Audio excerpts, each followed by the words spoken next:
Hello, everyone. Can you all hear me okay? A little thumbs up would be great. Wonderful. Good evening to you all. Thank you so much for tuning in. It is truly a pleasure to be able to connect with all of you at home this evening. It certainly has been an unprecedented year in so many ways. The Nantucket Land Council's annual Labor Day dinner really has been commemorating our summer season and celebrating our environmental programs for nearly 20 years. So your support and participation in this year's at home event is truly appreciated. I've been spending some time this year considering and contemplating with staff, beyond our organizational values and even our mission, what are the core values of the Land Council? Tonight, I want to celebrate one of those values with you all, which is resilience. In addition to our proactive efforts to protect and preserve Nantucket's natural beauty and the integrity of our resources, our foundational role as a watchdog and as an advocate requires responsiveness and resilience. The ability of our staff and of our board of directors to respond to the events of 2020 and to continue to successfully accomplish so much really is a true testament to the strength and resilience of the Land Council as an environmental leader on Nantucket.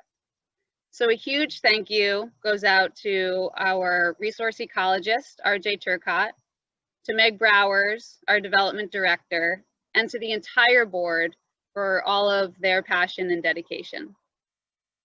Of course, a huge thank you also goes out to all of you who make it all possible. So in order to make this year's toast a little extra special in light of the circumstances, I wanted to take you all on a short tour of Nantucket to share some of the programs and projects and accomplishments that are all in thanks to your support.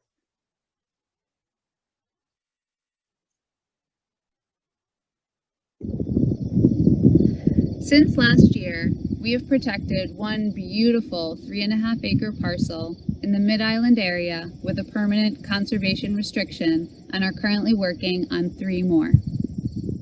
We've continued to collaborate with our island partners, the Nantucket Conservation Foundation, the Nantucket Land Bank, and the Sconset Trust to review, coordinate, and support a number of other important open space protection projects. We played an important role in the protection of the Larrabee Farm off of Hummock Pond Road, as well as the Anglers Club property off of Cliff Road, which are both now permanently protected by the Nantucket Land Bank. Land protection continues to be critical to the NLC's mission. Our conservation restriction program is best represented by this incredible 270-acre property owned by the Linda Loring Nature Foundation, on which I'm standing, and on which the Land Council holds permanent conservation restrictions. One of the NLC's primary roles in the community continues to be as a voice and as an advocate for environmental policies and protections at the local regulatory level. In addition to our ongoing fight of the oversized and environmentally damaging Surfside Crossing subdivision, we've continued to advocate for the protection of our coastal resources.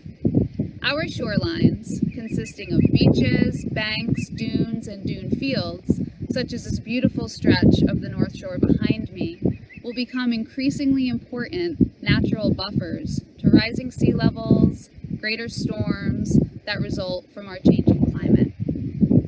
We are continuing to review all development projects that threaten to impact these areas, and will be advocating in the coming months for increases and improvements in local protections and policies for these critical and fragile resources.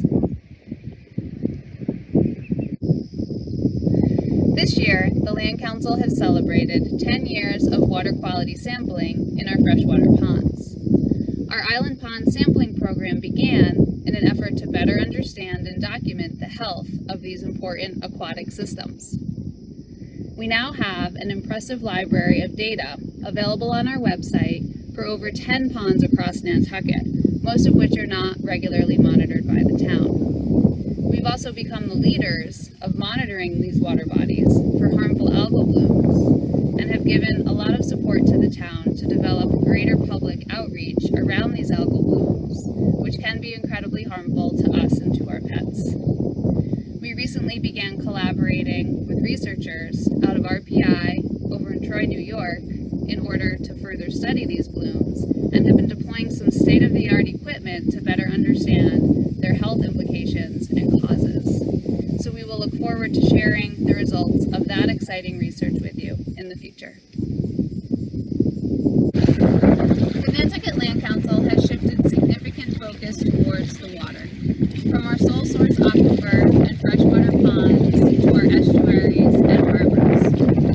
Changing conditions on island, such as increased population and warming waters, are adding pressure to these ecosystems that will ultimately require us as a community to reconsider how we use these resources.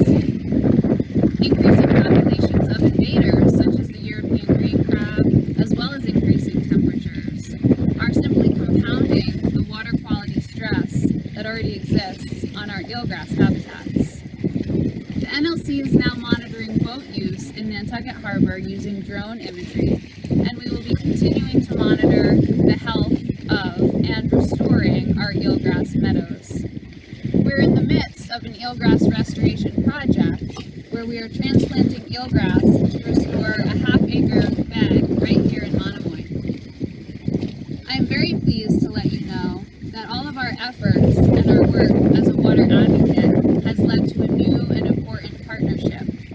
We're really excited to formally announce later this month our membership with the Waterkeeper Alliance. The Waterkeeper Alliance is an international network of organizations that are all dedicated to clean water.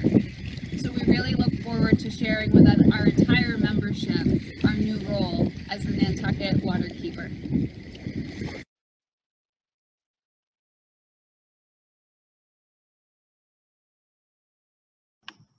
Okay, I hope it wasn't too windy out there for all of you. So now I really just want to once again thank each and every one of you for your steadfast and ongoing support. The Land Council's work is certainly about the environment, but at its core, it's also about our community.